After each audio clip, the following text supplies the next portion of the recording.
Tinotenda Mwari panguva dzino nemukana wavatipa ya Mwari vachitibatsira toda kuti taure pamusoro the Bible is God's judgment book. The Bible is God's judgment book. So we are going to read the Bible from the book of John chapter 12 verse 48. The Bible is saying, "He that rejected me and received not my words, he is one that judgeth him. The word that I have spoken, the same shall judge him in the last day. The words that I have spoken, the same shall judge him in the last day." So, so we are seeing Jesus is saying, the same word that I spoke to you is going to judge you. At one scripture, Jesus says, don't think that I'm going to judge anyone, but the word that I spoke to you is going to judge you. So we are going to be judged by the word and nothing else. Tichatongwa neshoko rauri kuramba iroro, rauri kutaura kuti munya iroro, ndo the same word that is going to judge you. So nyaya iripo ndeyekuti you have to allow that same Bible to judge you today. You have to allow the same word of God to judge you today, than to wait kuti uzoona kuti aiwano wakuzotongwa pazuva rataugwa naJesu riri kunzi that day. So dai Mwari vatitira zvakanaka. So God is not going to judge the world by any church. Mwari havasi kuzoshandisa any church, because we are seeing in our generation machurch ari kuclaima kuti aiwa isusu we are the absolutes.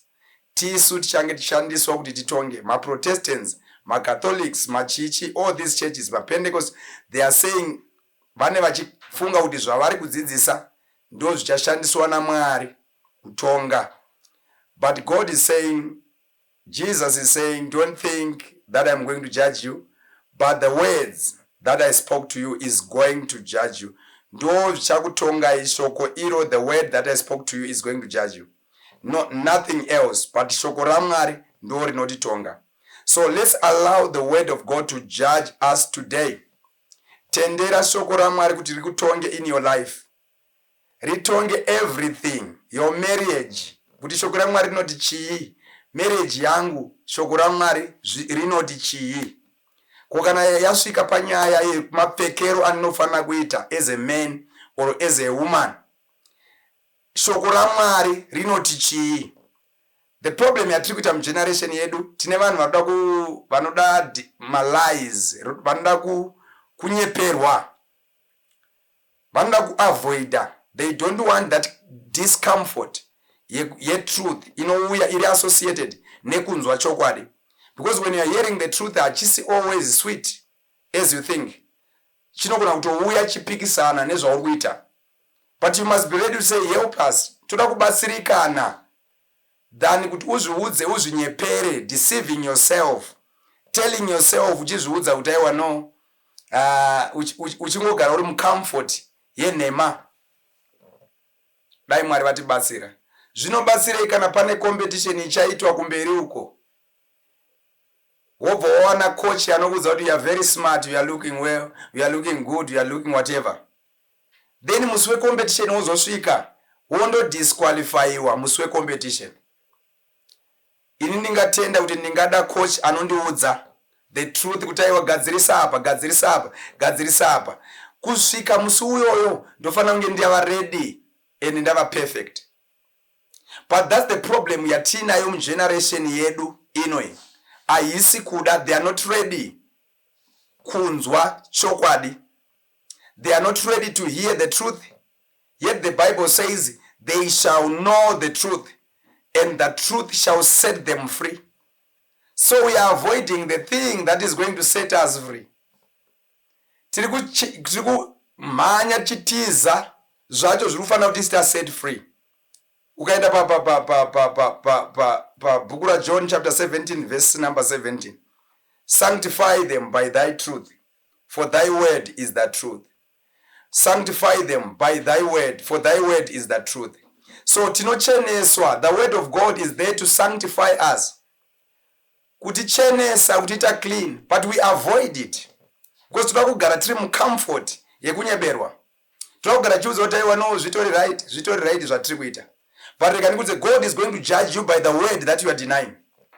Shoko rauri kuramba iroro. Uchiti maPauline doctrine, izvaya zvaPauro, izvaya zvekukorinde, zvaya zvekuEfeso, zvaya zvekugaratia, zvaya zvepakati. Ko zviri kunzi vekuHarare ndezvipi? Ndepati pakanzi iri tsamba yekuHarare, tsamba yekumasvingo, tsamba yekumutare, yepamutare. We, sazvora kuti isusu vekunoko hatina here tsamba dzedu. But sei vanhu vachiramba truth pachena. You try to avoid. It's either the Bible is right. It's either the whole Bible is right or everything is wrong. Haugoni kumira kuti pai another party, imwe party right, imwe party wrong. Woratidza munhu scripture riri kuti izvi, you don't want that scripture. Dai Mwari vatibatsira. Uchaona vamwe vanonzi aiwa cardinal whatever chichi vachipanana maposi. But scripture zviri papi zvana cardinal muscripture. Zviri papi zvokuti lieutenant, zviri papi zvokuti vanozotaurwa izvozvo muchechi ari mahierarchy echechi. Izvo toziva zviri zvenyika. Ko muchechi zviri papi? Wozoenda pana Ephesians chapter 4 verse number 11. He gave some apostles, some prophets, some teachers, some evangelists, some pastors. So izvo kuzoti izvi cardinal zvabva kupi? Zvinhu zvevanhu.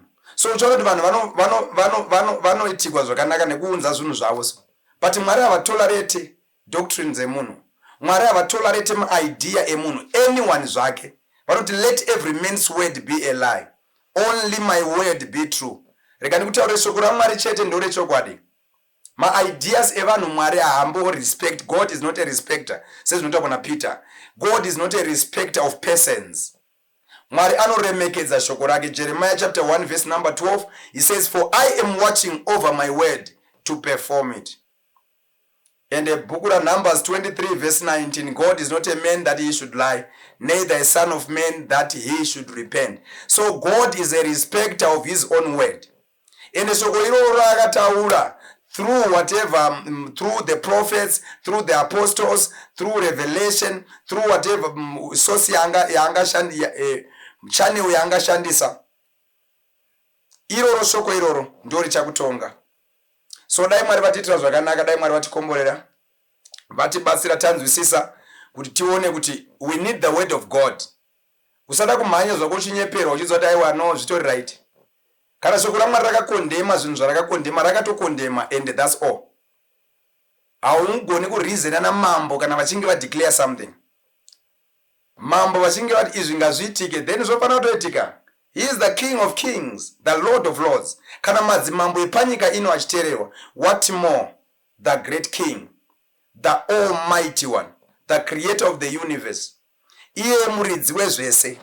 Tinofanira kutomuteerera more than any other person watingateerera pasi pezuva. But iye zvinoti nevanhu vanogona kuteerera vanhu, but Mwari havagoni kuvateerera. Mwari vakapa instruction, unotora shoko raMwari for granted, taking the word of God lightly. Ngoti aiwa izvaya zvepakorinde, izvaya zvepaEfeso, izvaya zvepakati. Handi unoona na mai mufundisi vachifamba so zvakapfekwa zvacho, unoona kuti hapana zvokuti pai mvai mufundisi. Ingori zita netitle rinonzi mai mufundisi. Dai Mwari vatibatsira. Maybe yatovai munye yatichazotaurawo nezvaimwe musi. Dai Mwari vatitira zvakanaka, vatikomborera, takwanisa kuvhurwa maziso. Takwanisa kuona shoko raMwari, kuziva kuti aiwa no. This word that we are denying today is the one that is going to judge us. Shoko rauri kuramba iro rekunzi siya zvakaipa, siya corruption, siya kuipa, siya zvinhu zvakaipa, siya nyika. That same word that you are denying today is going to judge you. So my brother, my sister, what you need is the word of God and nothing else. Ndosoka Paul itaura zvikanzi pana Galatians chapter 1 verse number 8. Though we or an angel from heaven preach any other gospel than that we have preached to you, let him be accursed.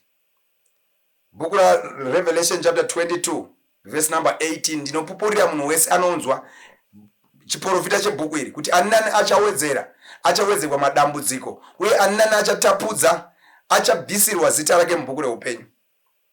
So the Bible is well guarded. Haugoni kuwedzera maideas ako ipapo. So what is very important chandingada kutaura pandiri kupedzisa ndezvekuti you need to take the word of God seriously. Allow the word of God to judge you now. Tendera shoko raMwari rikutonge izvezvi. Wakambozvibvunza here kuti shoko raMwari rinoti chii about your hair? Bvudzi rako shoko raMwari rinoti chii? Shoko raMwari rinoti chii about your body? Shoko raMwari rinoti chii about your dressing? Shoko raMwari rinoti chii about your soul? Shoko raMwari rinoti chii about your spirit? All those things. Tsvaka kuti shoko raMwari riri kuti chii. Yezvinoti nevanhu vanongwarira nyaya dzemari anotsvaka mavhesi emari ese anomatsvaka. Matsvakira uri kuita emari iwayo. Shandisa the same energy again kutsvaka mascripture anotaura nezveholiness, kutaura mascriptures anotaura nezveconduct, kuti kupfeka kwakamira sei, munhu anofanira kunge achipfeka sei. Dai Mwari vatibatsira. Ukaverenga naDeuteronomy 22 verse number 5 uchanzwa nyaya dzekupfeka ipapo. Ukaverenga 1 Timothy chapter 2 verse number 9 uchanzwa dzimwe nyaya ipapo. So try to search the scriptures. Ndosaka Jesu yaudza vadzidzi vake zvikanzi search the scriptures. Tsvakai. It's all about searching. Tsvaka zvokwadi uchiwane. In the book of Proverbs chapter 23 verse number 23, buy the truth and sell it not. You need to buy it. You need to sacrifice to get the truth, but don't sell that truth. Ramba une zvokwadi, utenge zvokwadi, utsvake zvokwadi, urege kuitengesa. Pane zvinhu zvakawanda zviri kuitwa izvi zvino nema-false prophets, false teachers, azara pasi pezuva. Yekuti vanongodzidzisa ma-opinions avo, vobva vakubvisira the authority. Zvika iyo zvino vanhu vava discouraged, they follow this person, votanga va mislead. Voraise another one, then they start to follow that person, votanga va mislead again. It's because hausi kuda kuva angered pana Kristu. Dai Mwari vatibatsira. Let's be angered on Christ. Chinamato chedu kana kuti ma-Christians, chinamato chavo kana kuti kunamata kwedu kuri centered on Christ Jesus. Kana zvikangobva pama-principles aJesu hapachina zvakuitwa ipapo. Dai Mwari vatibatsira. So that's why the Bible is saying, let every man's word be a lie, but only God's word be true. So what I'm saying is, I'm concluding, ndezvekuti izvo, God is going to judge us by the word. God is going to judge us by his word. Eno chanzi shoko rangu riri kuti zvakati. Shoko rangu rakati zvakati. Iwa unotora shoko riya seriously. Wakanyeberwa zvako. Neumwe munhu aida kutsvaka zvake mukurumbira nekutsvaka mari. But what we are saying ndezvekuti the time has come for the people to look for the truth. Buy the truth and never you sell it. God bless you.